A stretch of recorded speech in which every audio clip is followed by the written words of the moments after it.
out, but by the end of the evening, we're all going to be good friends.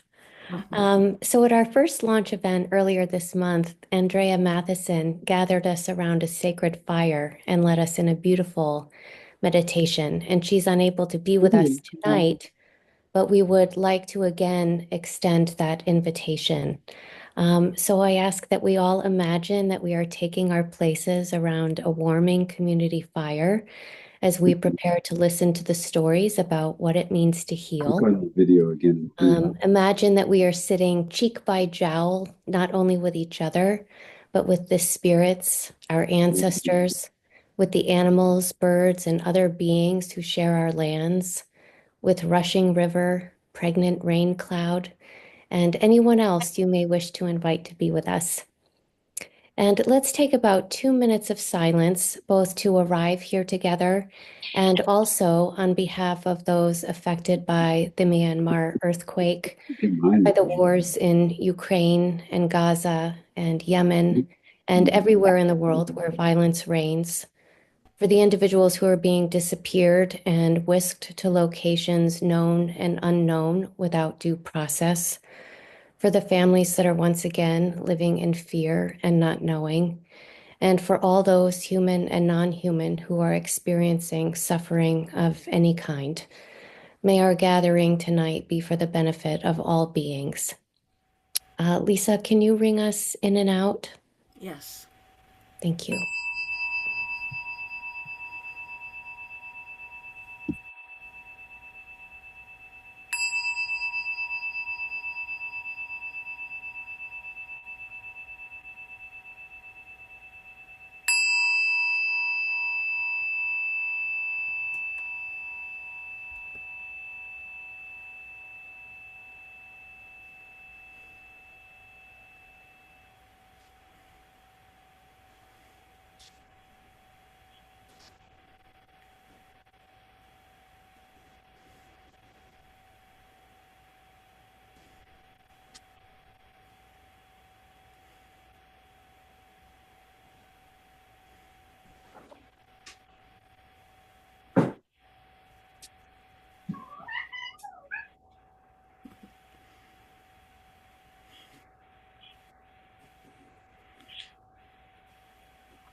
So welcome, everyone. Hi, Betsy and Inky. I just saw you. It's just so amazing to see everyone.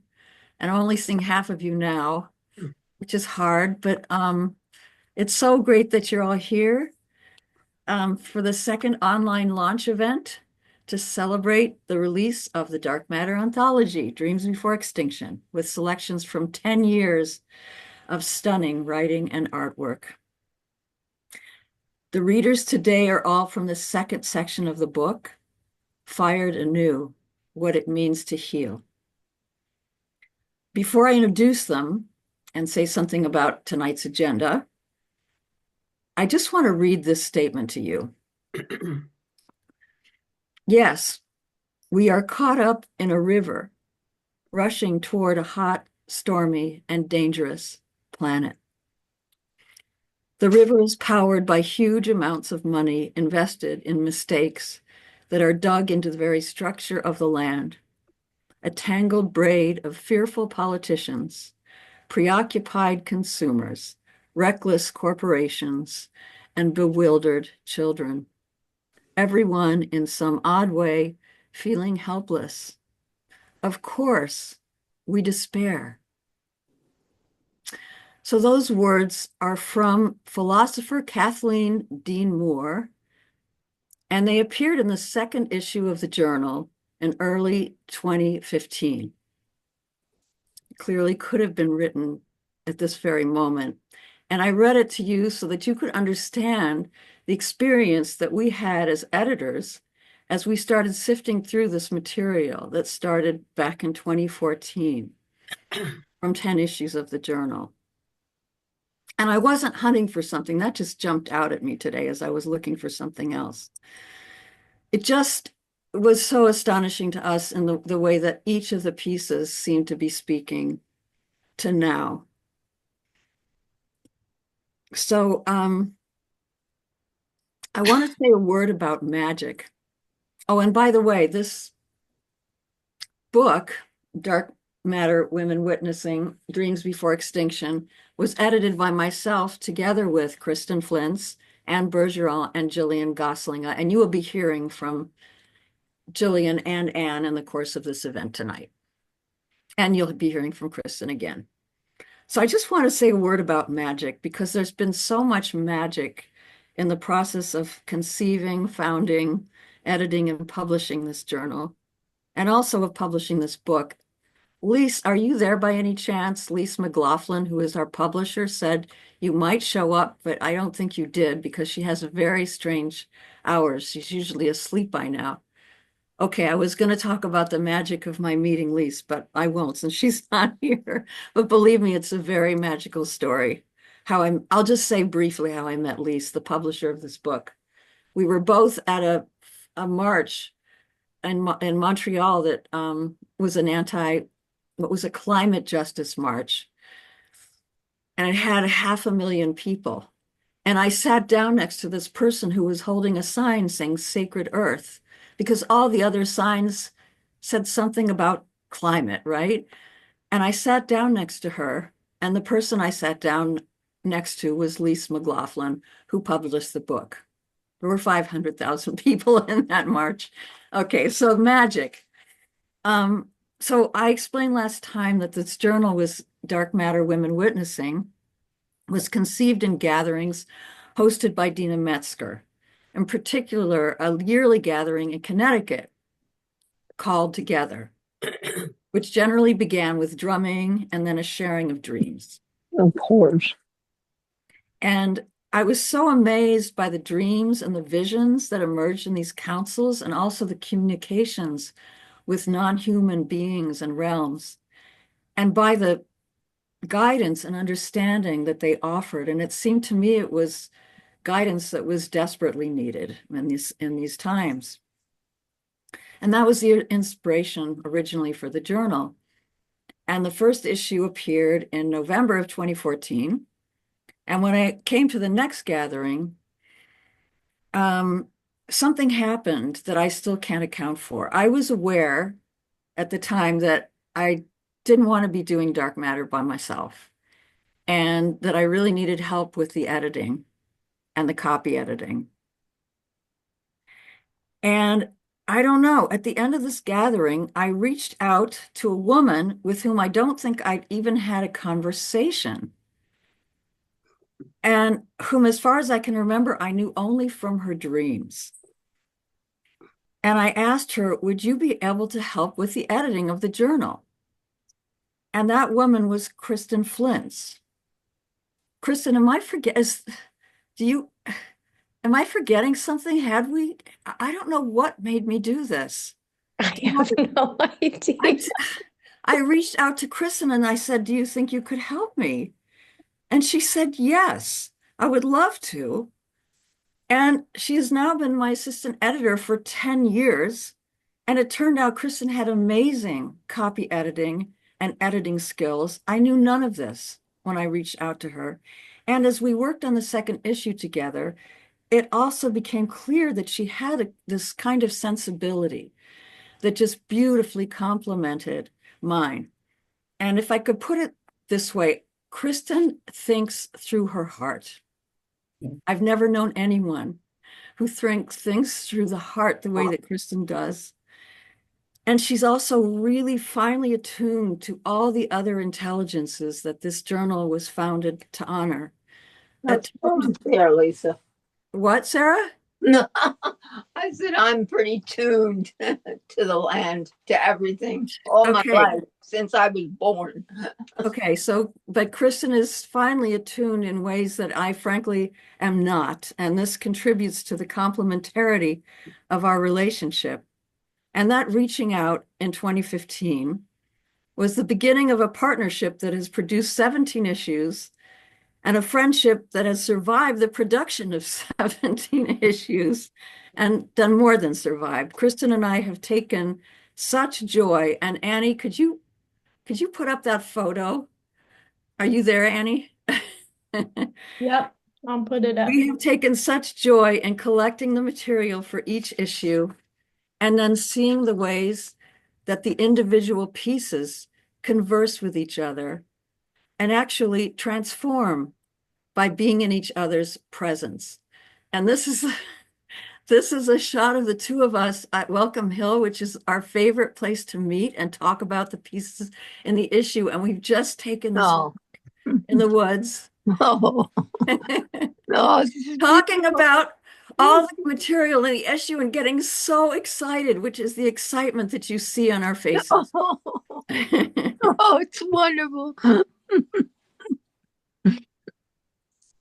So now the subject of healing and what it means to heal has been of particular importance to Kristen, and she played a major role in editing the pieces that we collected in the 3 issues that were dedicated to this theme. Oh yeah, so that's great. Shante is asking if we could please mute if you're not talking. That would help a lot. Can you tell me how to mute on an iPhone? I couldn't get Okay, well then to my don't talk. computer. Okay. I'll do it for you. Okay. Oh, good. Thank you, Annie. Yes, so Kristen just knows so much about healing and, as I said, has been so important in putting these 3 issues together. And so I really want to hand it over to her now so she can lay the groundwork for the writing you're about to hear. And afterwards, we'll talk a little bit about how this is going to flow today. So, Kristen. Thank you, Lisa. At the time we were working on the 3 issues of Dark Matter that explored the theme, what does it mean to heal? I had just come to understand, after some 20 odd years, that a life-threatening illness I had when I was young was actually life's desperate attempt to alert me to the profound imbalances in my heart, my psyche, and my body. And that what had transpired in my body was a microcosm of the imbalances playing out in the collective and on the earth. And this was a revelation for me. Illness became ally, and this shift of perception opened a world of possibility around the themes of illness and healing and the help that is available to us, some of which I explored in An Imagined Letter from COVID-19 to Humans, a poem that was published in Dark Matter in 2020. The writers that you will hear tonight plumb these depths and share profound personal experiences that turn our cultural conditioning on its head. And they illuminate the extraordinary potential for healing in myriad forms. In the present moment, so much of what needs healing in our culture is being brought to the surface, like a boil that needs lancing. And the wisdom, the language, And yes, the medicine in these pieces feels especially poignant now. And we hope that you will experience the magical weaving among them that reveals the luminous and loving web that holds us and all of life, even in the most challenging and dire circumstances. Back to you, Lisa. Thank you so much, Kristen. I forgot to mention that Kristen also has written a great deal for Dark Matter. There are several dreams and essays in the journal that she has written that are very beautiful. I want to read something that paves the way for what you're going to hear today that Kristen discovered on Facebook by Azul Tomei. She just discovered it today, and it's unbelievable how it rhymes with everything that you'll be hearing. It's very short. Azul Tomei has written a lot for Dark Matter. She's in France, or she would be on this. And by the way, we've decided we have to schedule this for earlier in the day because this is so unfair to so many of our European writers for whom this is just too late. So Azul Tomei just posted this on Facebook. I'm going to read an excerpt from it. Oh, you know what? I would like this to just flow into the other writing. So before I do that, let me just say what we're planning for today, which is that there are only going to be, there's going to be Karen Mutter, who was our first reader, is not going to be able to read today because she has to move everything out of her apartment by early tomorrow morning. And she's afraid she's not going to meet the deadline. The movers will be there. So Anne Bergeron has agreed to read a very short excerpt from her piece. And she will be followed by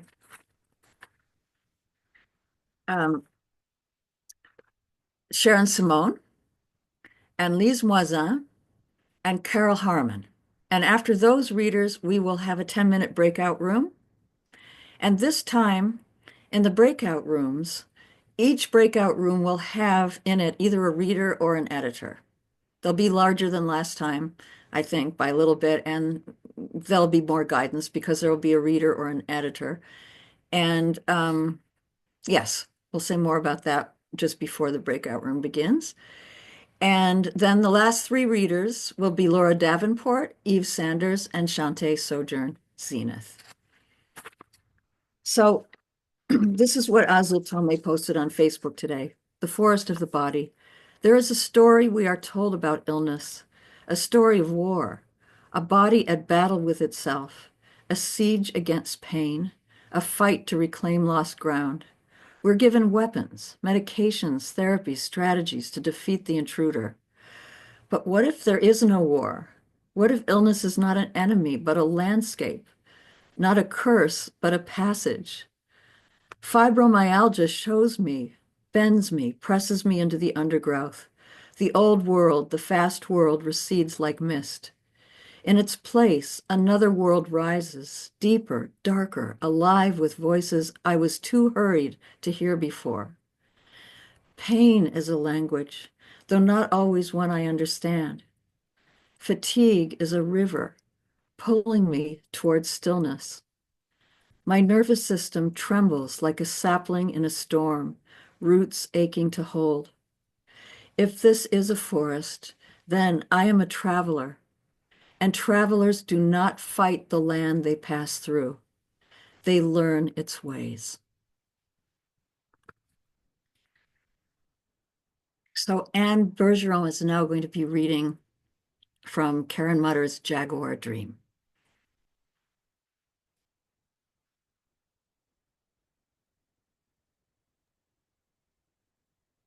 It is an honor to read on behalf of Dr. Karen Mutter, whom I have had the pleasure and opportunity to be with more than once in council. I'm going to read a selection from her piece called Jaguar Medicine.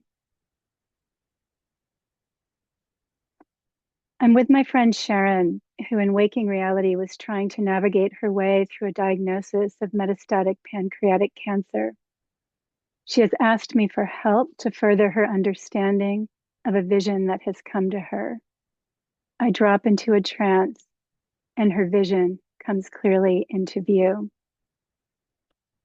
And this dream is a response to a calling that Karen made to the world of spirit to ask about the root cause of illness, regardless of the diagnosis.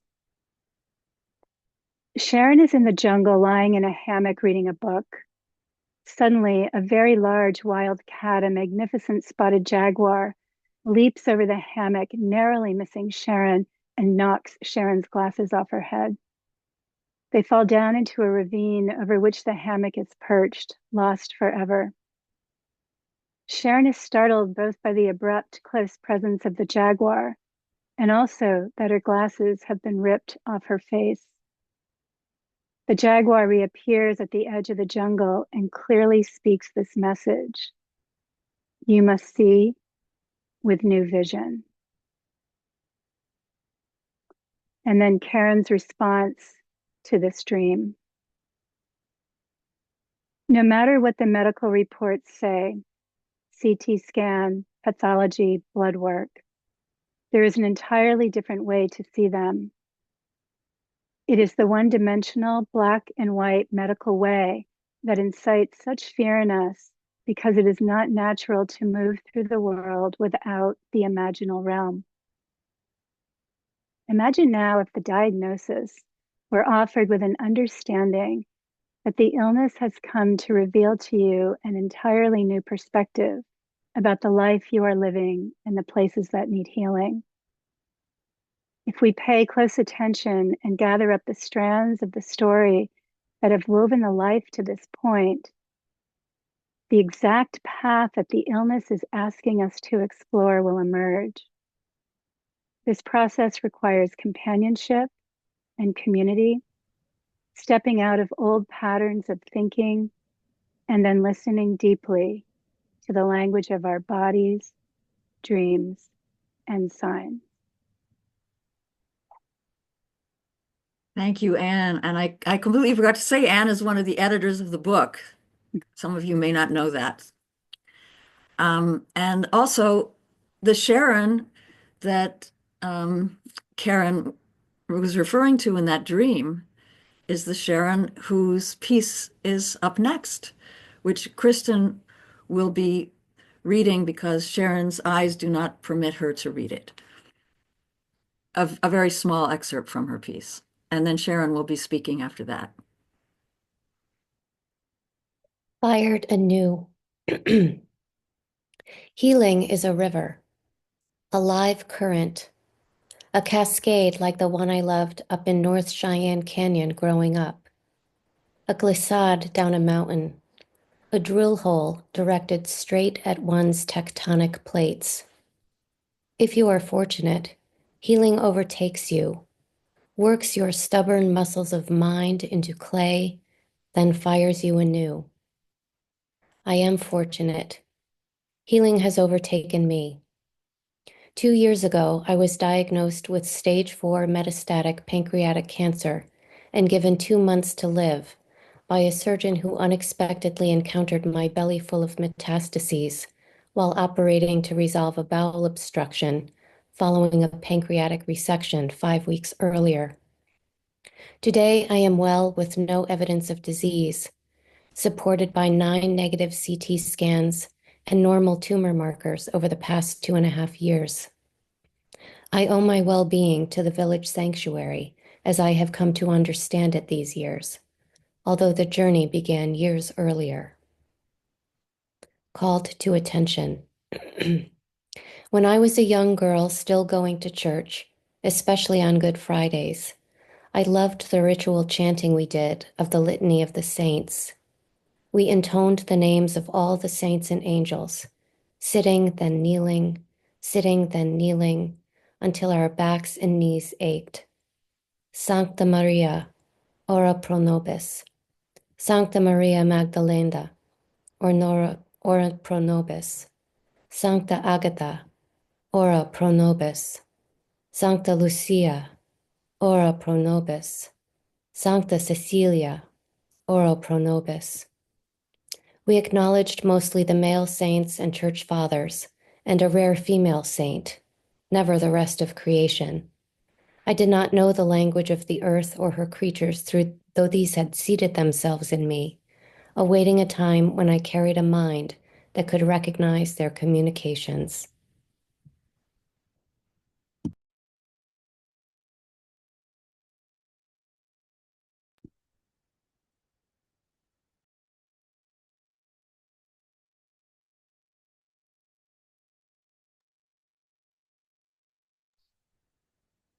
Sure, I'm supposed to speak now, right?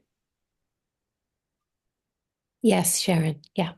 Just waiting for the cue. Sorry. Thank you. No. This will all be from the heart and the soul because I have lost my vision, like Karen's dream foretold. And so I can't go back and read easily any of this, but I lived it and I can speak about it. And where I want to go is the core theme of the stubborn muscles of mind, MIND, that had to be given over in order for healing to take place, and that I am a vessel that has been fired anew. So that was I think that was published in 2017 or maybe 2018. It was 2018 and now it is 2025. So it's been 9 years that I have been free of this most lethal cancer. And in that interim, I'm going to just jump somewhere that I pray you can follow me because it hasn't finished the healing. It takes a long time to heal, and I don't mean from the cancer. I mean from the mind and the ways that create an environment where all manner of illness, mental, physical, spiritual, can take root.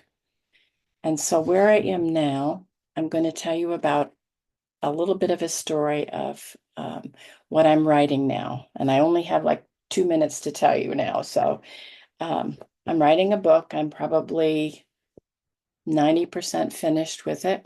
It's called Reckonings. And the story I want to tell from it is the opening story. One night, 35 years ago, I followed a spirit up a mountainside, literally in vision. She was very old and tattered and torn, and I followed her up a mountain. And in the climb, I became a song, whistling moonlight and wind into every lost canyon and river into which I was born, a woman to herself, restored. I saw this that many years ago, and I didn't know what it meant that I became a song, whistling moonlight and wind into every lost river and canyon into which I was born, a woman to herself, restored. I know now. What was missing is what we are all born into, and that is the earth, the river, the cosmos, the stars, the trees, the animals. The relationship is not something you decide you're going to do. It's something that is broken, that is severed with mind and culture, and the woman to herself renewed is the lost rivers and canyon into which I was born, my true nature, have been shown to me, and they have been with me all the way back as far as I can remember. And the last thing I will say is that through the healing in cancer that I'm writing some about, one day I asked my husband, what did that surgeon say to you about what he found? Because I didn't really know, I was too sick.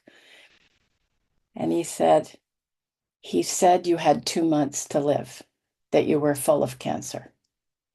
And I said, well, in that case, I have a lot of work to do, and it didn't mean my will. And I went out the door of the study where I was with death, and I sojourned with death. And I was taken to the Canyon River place inside my body, where my tectonic plates are that abut a great river. And I saw it, and I walked it, and I got in a boat, and I began to ride the great river. And that is the story of a woman restored to herself, which is the rivers, the everything, along with my soul. So I have been fired anew, and it's still underway. Thank you. Wow, Sharon. Oh my God. Just so you all know, stay tuned because part of that book will definitely be appearing in an issue of Dark Matter coming soon. I'm sorry we didn't have more time because I think we were all just riveted by that. Thank you, Sharon. Our next reader will be Lise, and I think you will explain why you are reading for Verena. Yeah. Stefan. So I'm reading for Verena Stefan, who died in November 2017. She's a Swiss-German writer who has written since 1976 poetry, novels, essays. Her first book gained a huge readership. It was a first in the German language that was based in radical feminism, and her It was called first Shedding, just in case some people might have read it. Yes, it was published in many languages, including English and French. So Shedding, you may have heard of it or read it. And we lived together here in Montreal for over 20 years. She moved here right about her 50th birthday. And of those slightly more than 20 years that she and I were together here, she had, dealt with breast cancer for 14 of those years. The breast cancer metastasized to the liver, to the bones, and to her brain. And so she underwent 2 different periods of being treated with chemotherapy and radiotherapy. And she also tried alternative therapies and complementary medicine. She's Swiss German, so they have a whole slew of much more holistic approaches to cancer. And but basically she also underwent a lot of treatment here in the Montreal hospital and in our system. So this piece, which is a very small excerpt from the piece in the anthology called Quitting Chemo, is also Quitting Chemo in and of itself is a small excerpt from a larger book called A Tear in the Fabric of Life, which she wrote in English, which was I guess the first time she'd ever taken on such a big project in English, because German was her mother tongue. So here goes. This is about her decision to quit chemo. And after a dream in which she basically announces this decision to the figure that she meets in the dream, and he passes on her decisions to the spirits on the other side. And this is the beginning of this decision she knows will actually, well, she's told that it will lead to her death in relatively short order. And that is, in fact, what happened within the next 11 months. But this is where she is at when, prior, just right after having made the decision. So here we go. There is a poster in some examination rooms that announces your chemo day. It shows picture by picture how chemotherapy is applied to a smiling female patient by a smiling female nurse. The pictures suggest a friendly procedure and an easygoing treatment. They don't inform you about dizziness, nausea, and fatigue, to name some of the milder side effects, nor the constant lack of energy that sometimes morphs into listlessness. There is no such thing as your chemo day. The possessive pronoun doesn't apply. A chemo day is not an achievement, or a cherished belonging. It is neither inspiring nor nourishing. The nurses are busy administering different drugs for different patients, putting on and taking off light blue disposable coats, blue rubber gloves, a mouth protection, or even a transparent visor that makes them look like a blend of a police officer and a medieval knight. They put on the visor to protect their face in case a plastic bag breaks and toxic medication splashes at them. It happens rarely, one of the nurses explains. The technology has been improved, but nonetheless, we are exposed to the chemicals 8 hours a day. Excuse me, I've just lost my place. Okay. They have to check the computerized machine that times the different drips. From time to time, the machines are replaced by new models. Pharmaceutical computer technicians, a female technician in high heels and a tight black evening dress, and a male one in a banker's outfit, give instructions and supervise the correct procedure. The nurses have to learn the programming of the intricate machine. They are responsible for setting the exact timing and dosage for the medication. For weeks, their gaze stays fixed on the slim screens when they approach my seat. To serve the machine properly is paramount. Once the procedure has turned into routine, their extreme stress level lowers. They are again able to switch their gaze between machine and patient. The small plastic bags with the toxic drug and the saline solution dangle from the IV stand. Just looking at them makes me nauseous. The fact that I'll deliver part of the toxins that drip into my bloodstream into the water table with my urine and will add to the pollution of the planet is utterly depressing. In bad moments, it makes me feel like a collaborator with Big Pharma. Consider non-recyclable waste alone. Plastic bags, tubes, syringes, gloves, coats, and visors. From there, it is only one step to despair about the planet. It's cynical destruction by corporate companies. Chemo waste is burnt at a very high temperature, I hear. Where?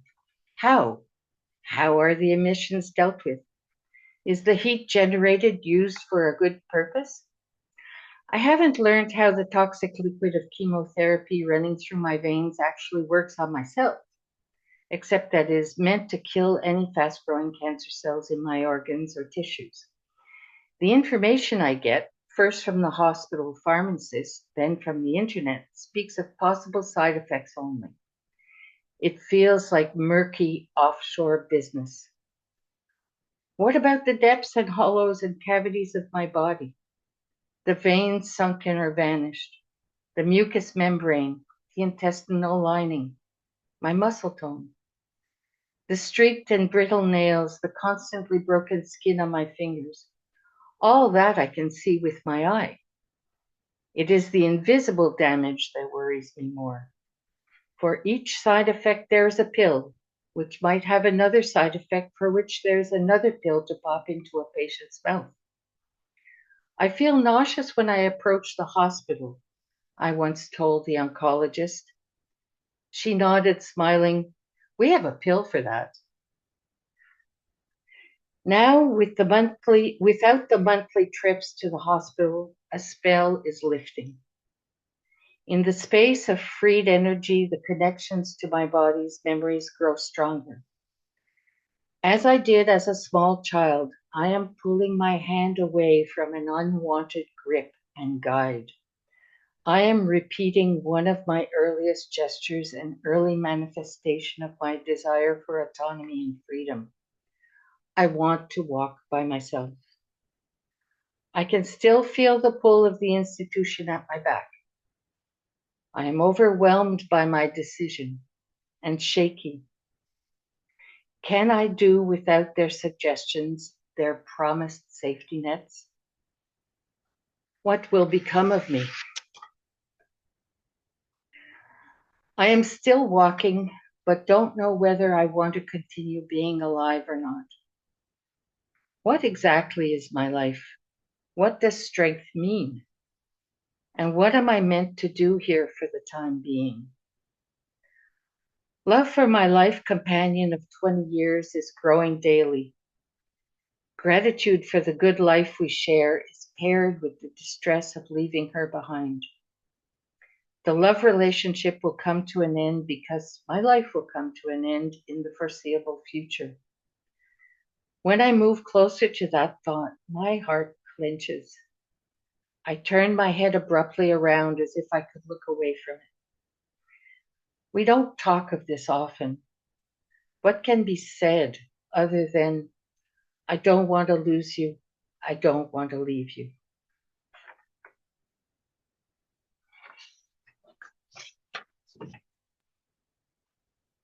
Thank you, Lise. And, our hope is, of course, that those of you who haven't already read these pieces in the book will go and read them now. And those of you who don't have the book can go online and read the full essay, or I wouldn't call this just an essay, it's poetry also. It's something that you should really read in its entirety. All of these pieces are. There's a lot of healing in those 11 months, as you will find out if you read the whole piece. So our next reader is Carole Harmon. I'm a bit tearful from that last reading. Very honored to be in company with all of you. My body, an eco-terrain. I've become a country. My blood, a river, which carries bacteria, viruses, spirochetes to unsettled territory. The valley where I met these travelers is beautiful, but abused. It's littered with old shotgun casings, tin cans, hubcaps, fenders of rusted cars. It's May 2012, and I've come with a group of 12 women on a vision quest. I'm uncomfortable with the idea of a group of white women co-opting an indigenous spiritual practice, however good our intentions. Yet I've come. On the surrounding hills where we wander, ponderosa pines follow hidden springs, which emerge as trickles, occasional pools, and tiny bogs. Skirting the valley, sun-parched hills bloom with May wildflowers. Water draws wildlife. Wildlife draws hunters. One good old boy on a horse drops by to check us out. Target practice shatters the peace. In the relative privacy of these days, I drop my inhibitions and my caution. I bathe in the small spring, spend time naked wandering in the woods. Wildlife draws ticks, which are vectors for several exotic diseases. Ticks spring from bushes, drop from trees, cling to tall grass, leap at me. 4 ticks in 4 days bite me. Illness floods my blood, stiffens my hips, weakens my muscles, fogs my brain. I'm not the only one in our group who is bitten by a tick, but I'm the one infected, the vulnerable one, the receptive one. After 8 days, when we leave the valley, it's a challenge to carry my pack. My diseases are named for beautiful places. Rocky Mountain, spotted fever. Lyme disease named for Old Lyme, Connecticut. Old Lyme named for Lyme Regis in Dorset. Setting for Jane Austen's Persuasion and John Fowles' French Lieutenant's Woman. Western medicine's metaphor for combating disease is war. Disease is seen as the enemy, bacteria and viruses seen as invaders of our bodies. There is no Geneva Convention in this war. Under such a treatment plan, I would understand my body as a battlefield. Doctors would be generals, drugs their weapons against enemy alliances. Co-infections, clusters of diseases which occur together and often accompany Lyme disease. Spirochete saboteurs would work undercover in sophisticated guerrilla warfare. Instead, I choose to think of my body as a country at peace. My illnesses have returned me to cheek interaction I had with the natural world as a child. I'm allergic to the antibiotics, most effective against tick-borne diseases. Therefore, my quest for healing has led me away from the field of war. My path leads through landscapes of herbal medicines and homeopathic remedies made from substances and creatures of earth. Foods and medicines cooperate with each other, form synergies. Some are adaptogens, herbal supplements which help my body handle stress. They strengthen my immune system, whose job it is to protect and heal, not to wage war. My blood is a river that transports food supplies and medicines wherever they are needed. My journey is guided by herbalists and homeopaths, inspired by shamans, witches, and wise women of old. Some maps were prepared in ancient times. Some are charts of routes only recently discovered. The peace is holding. I negotiate with the world within. It is populated by beings who live in ever-fluctuating relationship with my blood and organs, nervous system, and brain. To them, I am home. I am their colony. Thank you.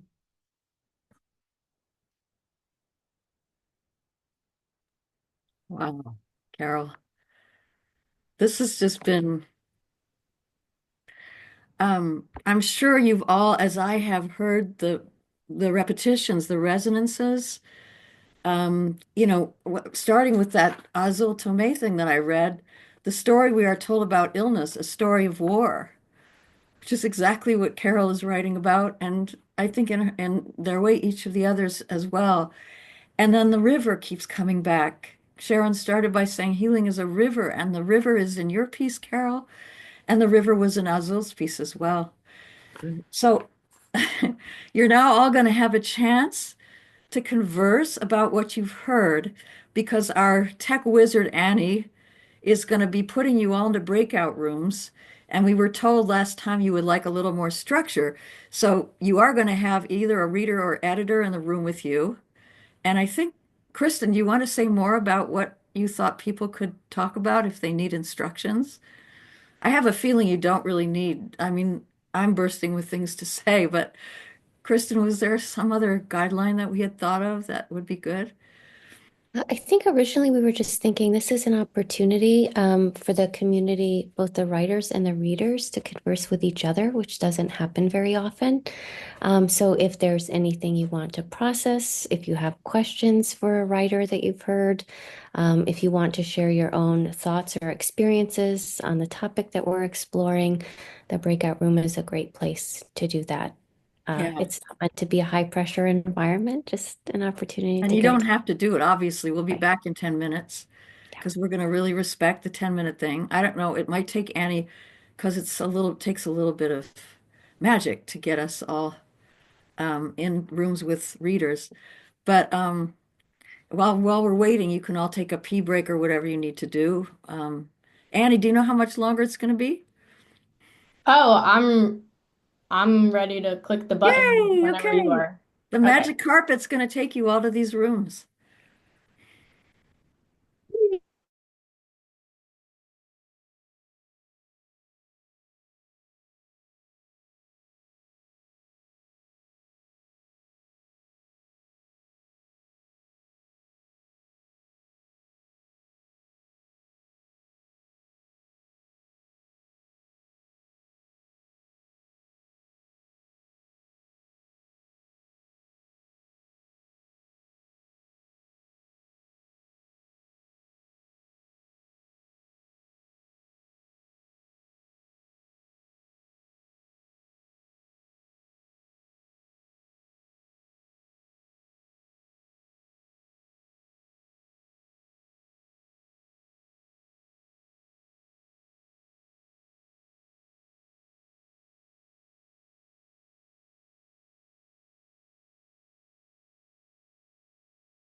Here we are again.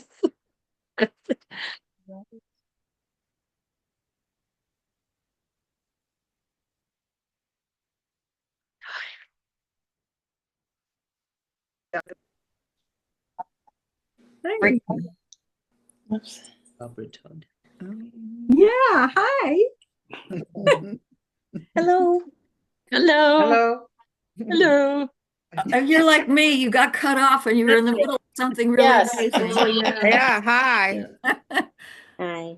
I'm so I got sorry. apparated. I got apparated from group 2 to group 3. It was very cool.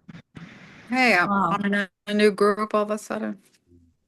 All right. So, I mean, I guess if we had time, I would say put something in the chat to the people you were with, but we should move on. You can sneak and do that if you want to, because we need to go on to our next reader. We have 3 more readers, and our next reader is Laura. Somebody, okay, I'm sorry. We need to mute now. Unless there's things that urgently need to be said. Is there anything that Laura's birthday's tomorrow. Huh? Oh, Laura's birthday is tomorrow. No kidding. yeah. Our next reader's birthday is tomorrow. How cool is that? Yeah. All right, I think everyone needs to mute unless, as I say, if there's something really important.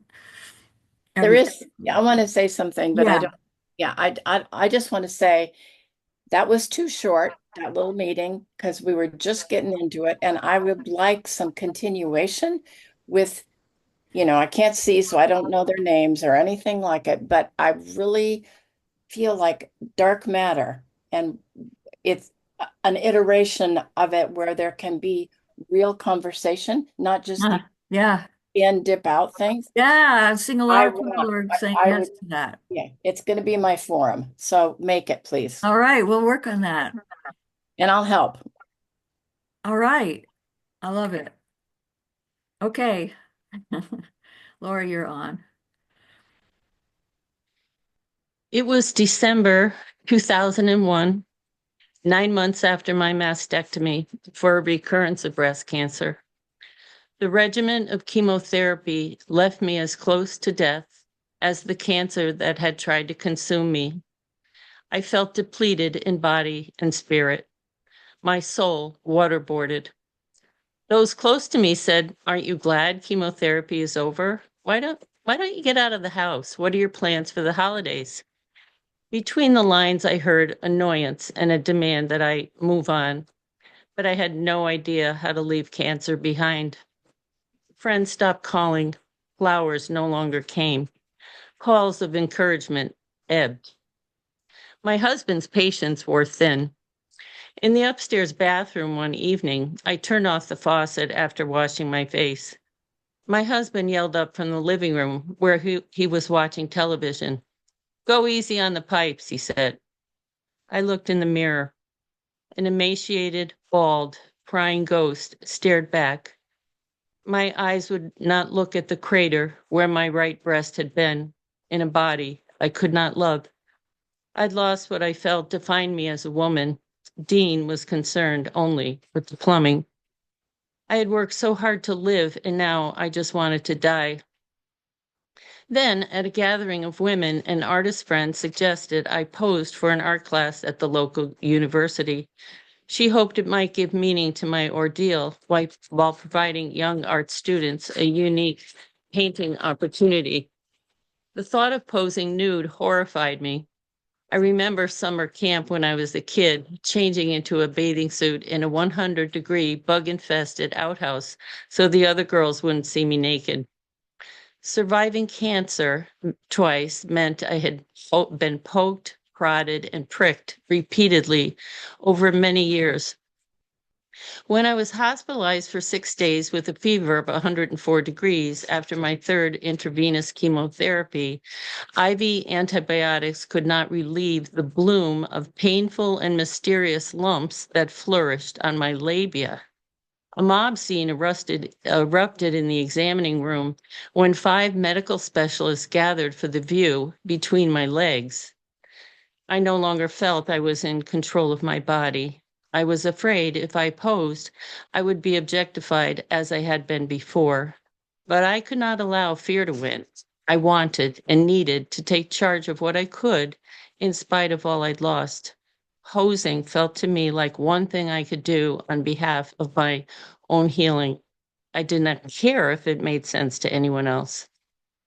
So, when I arrived at a room in the art department of the University of Hartford, I changed into a fluffy white robe. Easels, unfinished oil paintings, and old rags lay scattered around. I took off my boots and winter coat and met the teacher, Stephen Brown. After a small talk, he revealed that he too was a cancer survivor and had lived many years with Hodgkin's lymphoma. I felt heartened by the connection with him. "We don't bite. You'll have fun today," said a woman with a wide smile and dreadlocks. The mood in the classroom was festive, and I calmed a bit. Stephen escorted me to a comfortable spot, but I was too frail from chemotherapy to stand in front of the canvas backdrop as other models had. I was told to sit or stand, whichever was more comfortable. I laughed. "Really," I said, "I'm not comfortable at all. I am scared." "If you need a break," one of the students said, "just say so." I prayed in silence. May what is created here today benefit all beings. Then I adjusted my bony rear end into an old rocking chair, placed a long scarf across my lap, and dropped my bathrobe. Goosebumps formed on my upper body, and the chill turned my fingers white. After the initial jitters wore off, an intense calm embraced me in a warm cocoon. The buzz of the heaters was comforting as the students focused on their canvases. Occasionally, a student studied me for what felt like a long time. They did not stare or chatter among themselves. I closed my eyes. I felt holy. For most of my life and for years as a survivor of sexual abuse, I bore the weight of being treated as a thing. Silenced by the emotional noose of trauma and consumed by the worry of cancer, I struggled. The student artists made me feel truly seen, not objectified. Their regard, honor, and consideration unraveled the suffocating grief in my throat, empowering me to reclaim my humanity. While the students bore witness to the wound on my chest, they also mended my heartbreak. They were an antidote to the ways my self-respect had been stripped away. And in choosing to pose, I had authorized a new way to be seen in the world as real, raw, and vulnerable. When the class was over, I walked around the room and studied each image. The paintings were so different. Some students painted one breast, and some did not paint any breast at all. Only one student painted the 17-inch path of my mastectomy scar that reached from my right armpit to my breastbone. The student transformed my loss into 18 different soulful images. In giving myself over to them, I allowed them to breathe new life into me.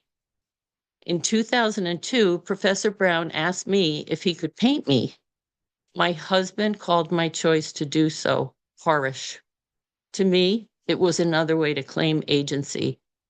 That painting became part of an art exhibition at the Forum Gallery in New York City. Annie, please show the painting. By the time I walked through the door of the gallery, my legs were jello. Stephen took my hand and guided me to the main gallery.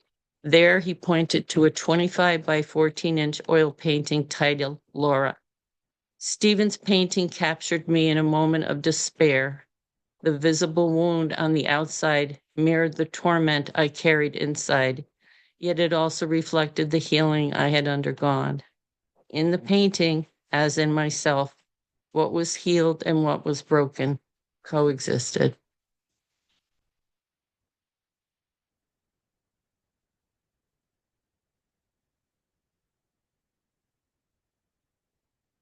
Oof. And that paintings now is in the permanent collection at the Springfield Museum of Fine Art. Glad you added that. Yes. Thank you, Laura. Laura said you were very, very nervous. Didn't show. That was wonderful. I'm just Oh, unmuting for half a second. Laura, will, will you share what the docent said to you?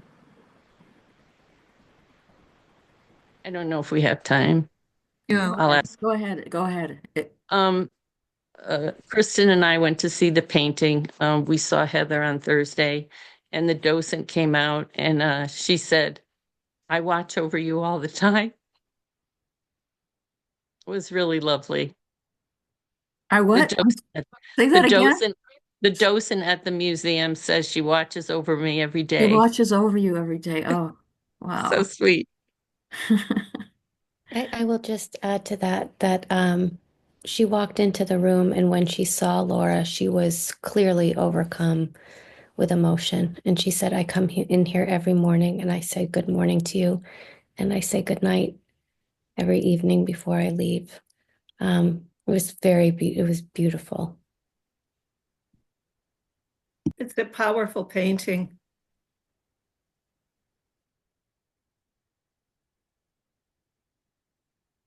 I can see everyone's very moved. Well, I've been seeing this all along, but it's a shame we can't just respond after each reader. Maybe someday we'll find a way to do that. Eve, are you here? I haven't seen you yet, but you must be here somewhere. Eve?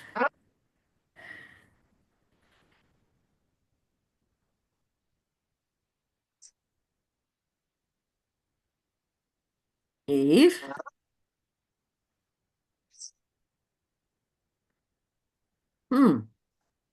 Well, Unless she's under another name, Lisa, I'm not seeing her. I, yeah, I don't see her. Okay, well, this is actually, there is a sound coming from someone who's not muted. Is everyone muted, Annie? Yeah, well, I think it's coming actually from you, Lisa, in the way that something's coming through it's like feedback of you speaking. I'm not sure why. Maybe you want to move closer to your computer when you talk. Really? Oh, anyway, okay. It was Laura. Okay. Okay, Eve is not here, which is a shame because her piece is so very beautiful. But it also means that we'll have more time for responses after our last reader, which I think is actually a really wonderful thing. So Shante. Sure. Shante is our last reader. Okay. Thank you, everybody, for the beauty and the presence and honesty of your sharings.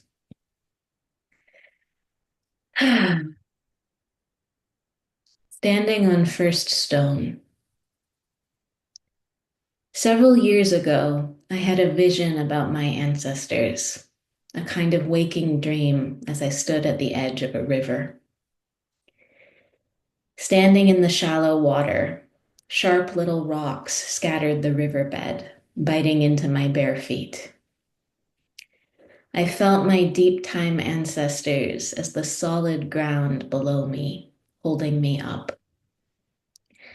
Between my body and that support, the broken rock fragments felt like the shards of unmetabolized trauma from my near ancestors, settler colonists dissociated from a felt sense of relationship with the earth.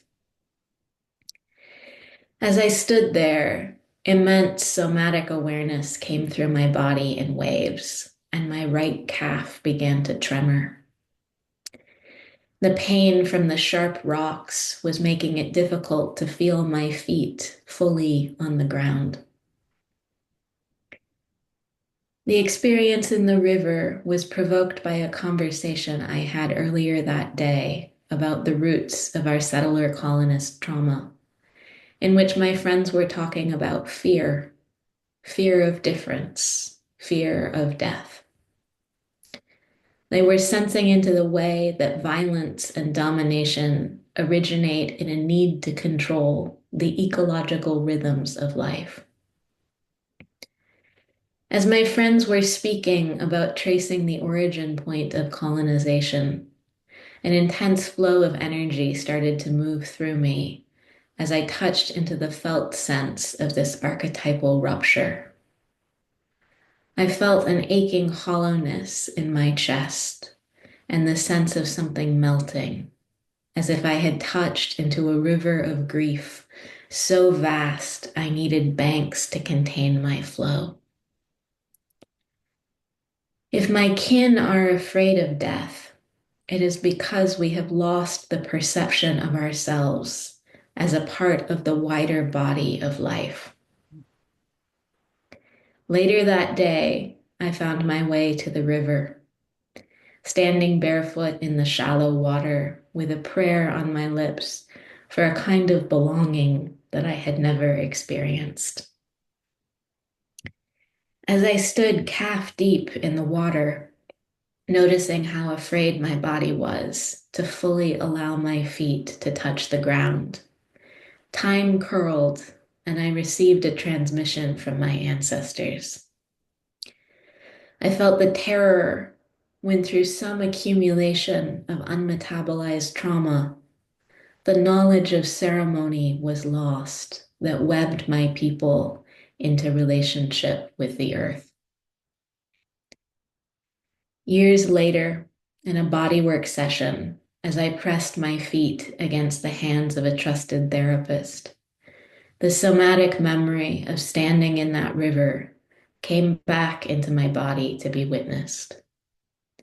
With my therapist's supportive holding, I was able to breathe into that moment of ancestral rupture without becoming overwhelmed, sensing into the support that was accessible before my ancestors' bodies contorted away from the felt sense of ground. As my body began to orient to the contact of the therapist's palms against my feet, repatterning my relationship to ground, the words "standing on first stone" appeared to me, along with an archetypal image of the moment when fungi first left the ocean, learning how to draw nutrients from barren stone so they could live outside of the water. I received the message that the fungi's ability to stitch relationship between water and land by metabolizing death into nutrients for life has medicine for the ancestral abandonment pain body that has become so amplified within the bodies of my settler colonist kin. We are always standing on first stone, even when our perception of it is obscured by generations of ancestral trauma. The stone is still there beneath us and inside of us, in our bodies, in the support of gravity holding us into relationship with the earth. The stone of all the dead, all the ancestors, every living thing there was, returned to feed the wider ground of life. The question is, how can we learn to feel this support again? What mycelial processes of relationship can remember our felt sense of that primordial ground of belonging, of rest and gestation, digesting death into the soil that supports all becoming.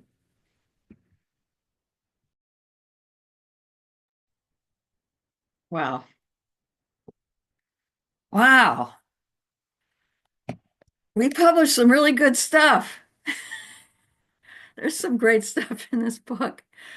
You know what I think we should do? First of all, Jillian, who's the only editor that you haven't heard from yet, agreed to make some concluding remarks. So what I think we should do is, I think maybe Jillian would like to go first, and then we can just everyone respond, because there's now just 33 of us. There were more. And so what about that? Instead of going into breakout rooms, we'll just have a popcorn thing where you just say whatever you feel moved to say about these last two readings. Jillian, would you like to go first? Sure. Why not? I am moved, and I'm moved by each and every one of your pieces. Um,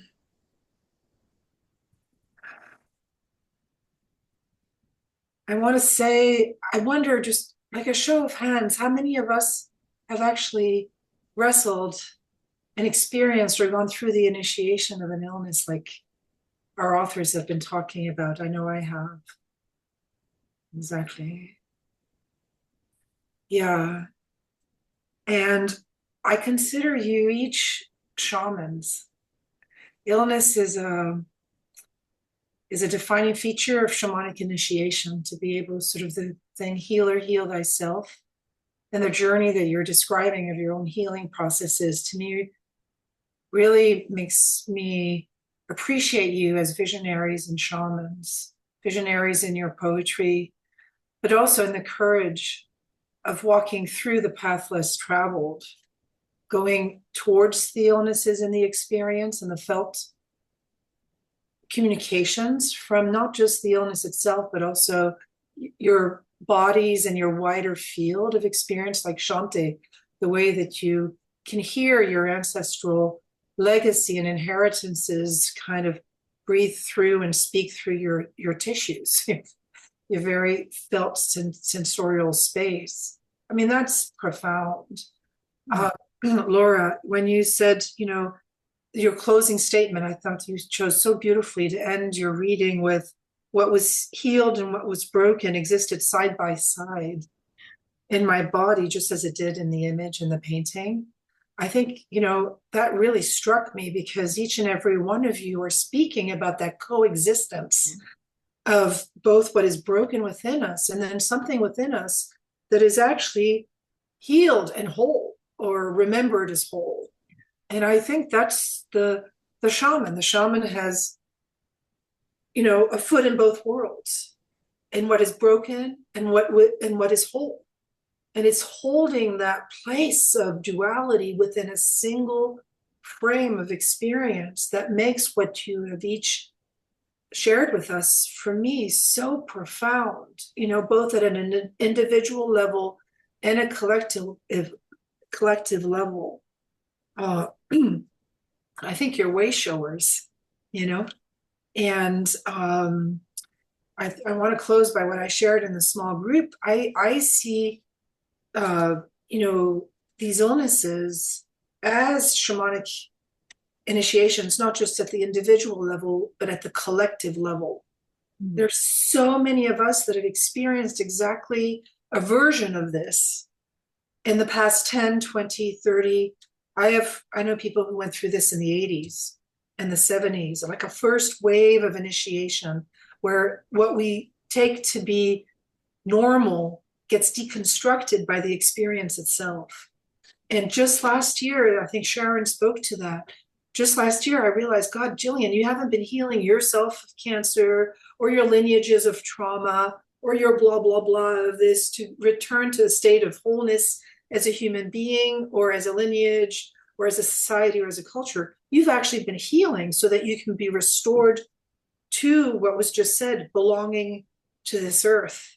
Wow. True belonging to this earth, standing on first stone, true communication with all the intelligences around, all the residual traces of what has happened on this land, and to be in right relationship in this vast, incredible moral ecology that has an order. And I believe that order is connection and love. And that's what I feel for each and every one of you right now. I just feel like I just love you all. I'm like, thank you for putting into words for me things, thank you. And it was a great honor to work on this anthology with Lise and Kristen and Anne. And gosh, wow, thank you. Well, thank you so much, Jillian. We only have 2 minutes before this is officially over. I myself would like to just stay on and listen to anything that anyone who can stay wants to say. And I know that I did ask Anne if she had something she wanted to add. It's not necessary, Anne, but if you would like to say something. Please do. Very quickly, what is moving in me is what Jillian came to, which is the feeling that we are restoring the planet through our bodies and through our connection of those bodies to the earth. And the inseparableness of that came through to me in each and every one of your stories, as well as just a really powerful ancestor wisdom in each one of you. So I was really feeling like our descendants, humans and all beings, are the benefactors, the beneficiaries of this wisdom and this journey that we're all on together. Yay. Thank you, Anne. Anyone else want to jump in? I know it's hard to follow those two. But any response that you had to either of the readings or any of the readings? Lise, I said this in the small group, and I just think the reading of the. By the way, Rabbit is Gay Bradshaw, who wrote the amazing foreword to this book. But I just love hearing the voices spoken by the writers. I found that just really amazing, and hope that can continue in that way. Gay is also herself a writer who some of you have read some of her books, her amazing books whose titles I can't remember, about elephants. Kristen, could you say just one or two of the titles? Or at least one? Elephants on the Edge. Yes. Talking with Bears. And Bears. Yes. Carnivore Minds. Thank you. The Evolved Nest. There are many, and they're all wonderful. Thank you again to Gay.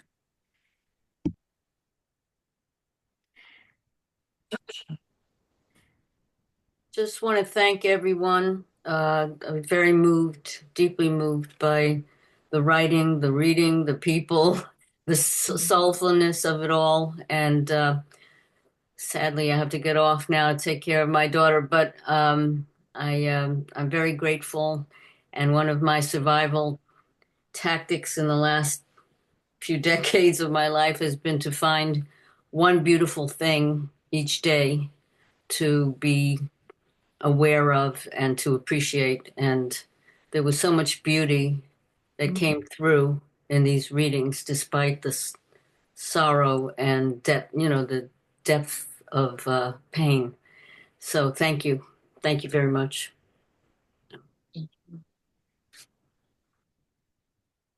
And yeah, please, I mean, obviously we've passed the time, so leave if you have to, but I want to hear, and I think several readers want to stay on and hear anything that you have to say, that you're moved to say.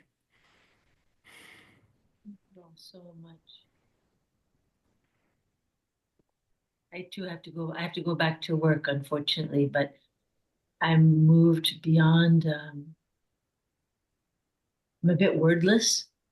I just feel that moved. I'm a bit wordless. By yeah. Thank you. Thank you. I'm so grateful. Thank you, Kim. Yeah. See you next week. Yeah. Nice to see you. I'm gonna stop the recording now. Yeah, sure. Okay. And okay. And can I put Anne, are you wanting to say something? I just want to say how grateful I am to